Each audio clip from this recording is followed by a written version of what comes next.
today I've come up with a very important topic on life skill again, that is conflict resolution skills. So all of us could relate to this topic because every human being, I'm sure we all have come across some conflict or the other in our life. And I'm here talking about the interpersonal conflicts, not the intrapersonal conflicts, what you have within yourself. So whenever I talk about this interpersonal conflict, the next question is, do I even resolve the conflict head on or I avoid it? If you're a person who is going to say that doctor, I just avoid the conflict, then this video is for you, because conflicts are something like we need to definitely confront and address this to safeguard our very important thing in life, that is our relationships. So be it professional or personal relationship, conflict resolution skill in your toolbox is going to save a relationship. Because if you could go back in your time wheel and see, I'm sure most of us would have lost a friend or even our blood relatives because of conflicts. And if at all you had known the skill earlier, probably you could have even saved such relationships. So this video will give you a lot of ideas about how to resolve a conflict, what are the prerequisites and what are the styles we follow and what are the steps for the conflict resolution. So this is a whole package by itself. So it will have a series of conflict resolution videos like part 1, 2 to 3. So this part I'm going to talk about the importance of conflict resolution skill and what are the prerequisites for it.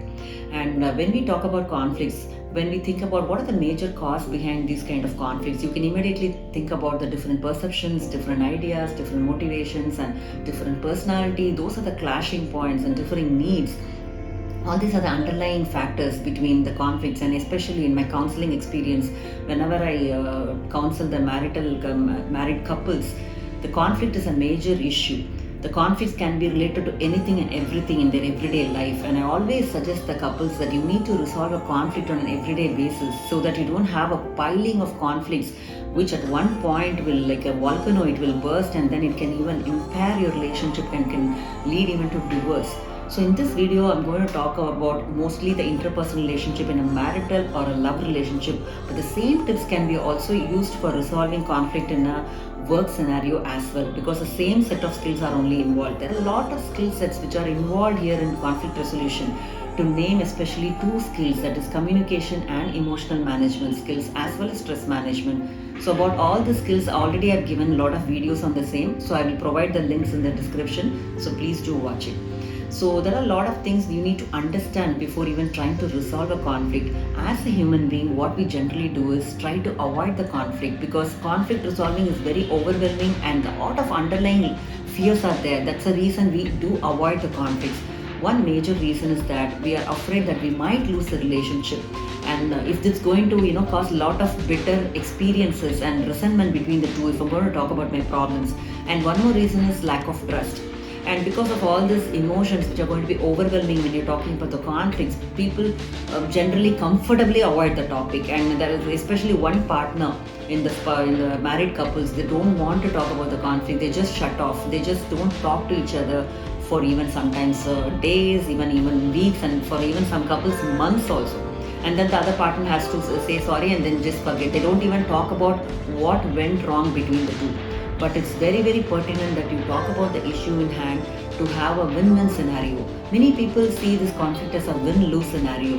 But what I would like you to think about is it's like a win-win scenario, and please think about conflict as something to resolve, and not like a thing to punish another person or teach a lesson for another person, or just carry this resentment for years and then you keep it in mind.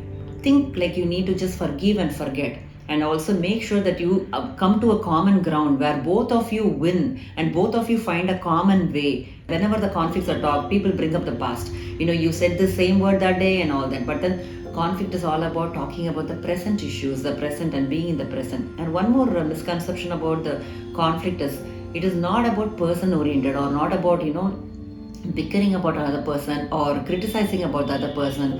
It is all about talking about the problem in hand.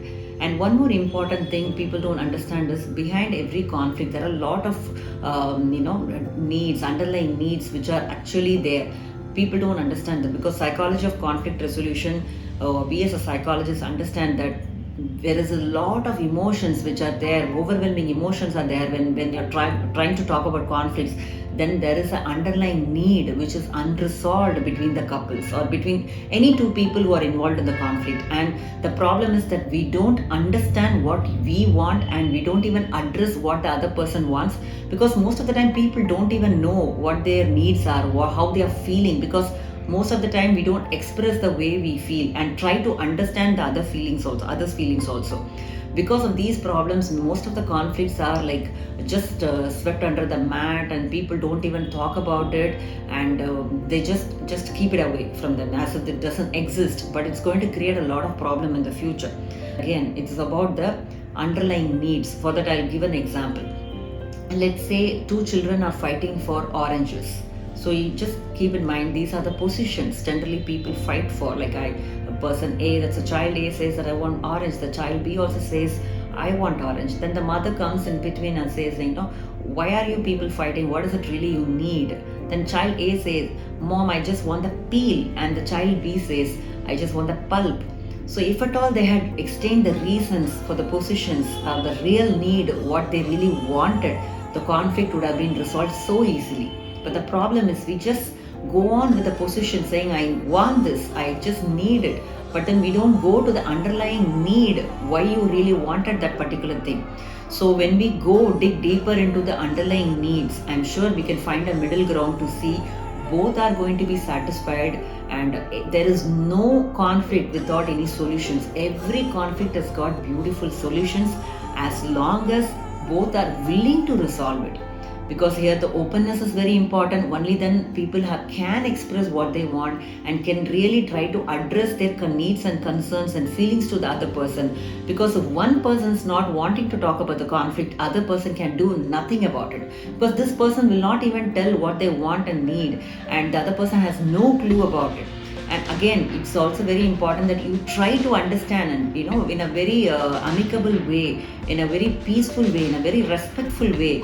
I want to really understand your perspective and resolve the conflict. So please understand that you can't just put this conflict away from your life. You need to confront it, and for confronting it, there are certain prerequisites also. The number one prerequisite is there are a lot of do's and don'ts, which I'm going to discuss in this prerequisites as well. It's very important that you have certain skills like empathy.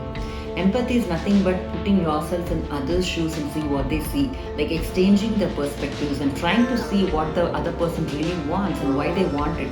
So this is one thing which we need to do in a conflict situation. The next thing we need to do is make sure the other person feels respected, and make a lot of conflicts go very very bad and ugly way turn, because they know how to touch the emotional buttons of their partners. They say such resentful words which may trigger the emotions of the other partners. Especially, please be aware of those belittling comments or sarcasms or criticisms, or which are big no-nos in a conflict resolution. So when you're going to talk about such things, definitely it is going to trigger the emotions of the other partner, and the conflict is going to take a completely different direction, and it's going to turn very ugly. So make sure that you don't use all this stuff. Don't act in a way which is going to trigger the resentment of the other partner. Whatever is going to cause emotions of your partner, you know it very well. Please don't ever do it. And the next thing is, you should know what you really want. And the major problem in human beings is that we really don't know what you want and why you want to just cling on to that position that I want this. So please dig deeper and introspect and see why I want really this. And one important thing is, you should use the sense of humor in the first place. And the next thing is, you also should have other skills like communication skills, like you need to actively listen to the other partner.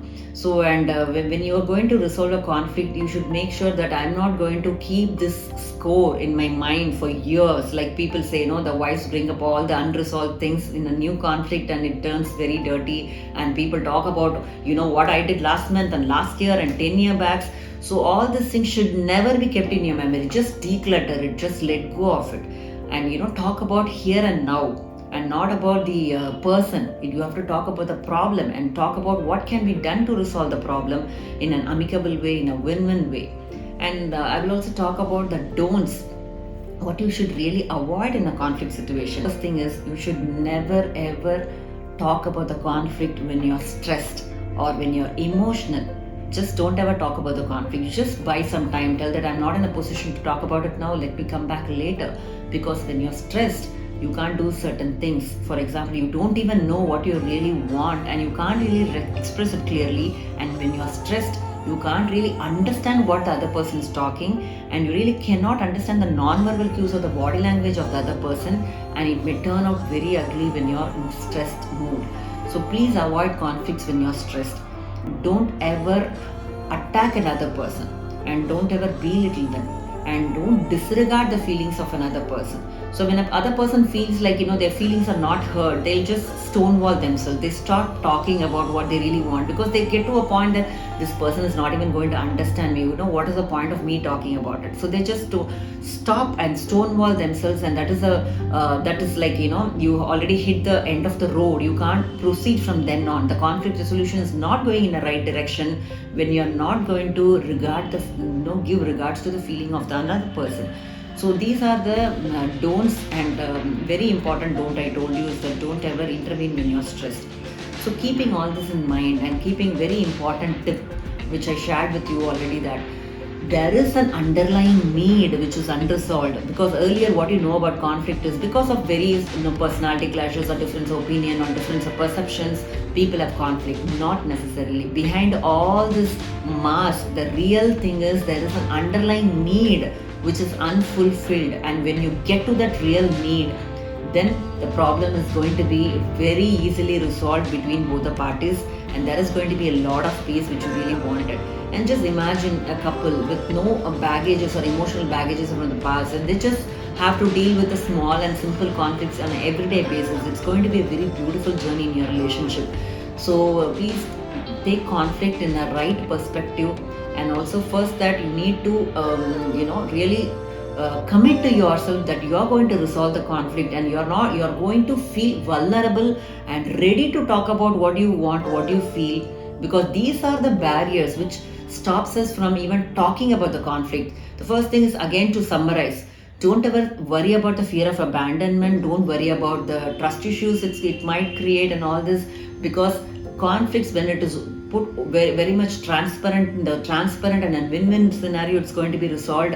It is going to unfold the relationship to a next level, and you need not fear that kind of the relationship coming to a dead end, because only when you don't resolve the conflicts, it's going towards a dead end. When you're trying to resolve the conflict and you're really respecting the partner and their needs also, I'm sure it is going to end up in a very beautiful way. I hope this video has given you a very important reasons to believe why these conflicts should be even confronted head on, and why should you even try and use all the skills and take so much effort to even resolve the conflict, because the benefits are very immense actually.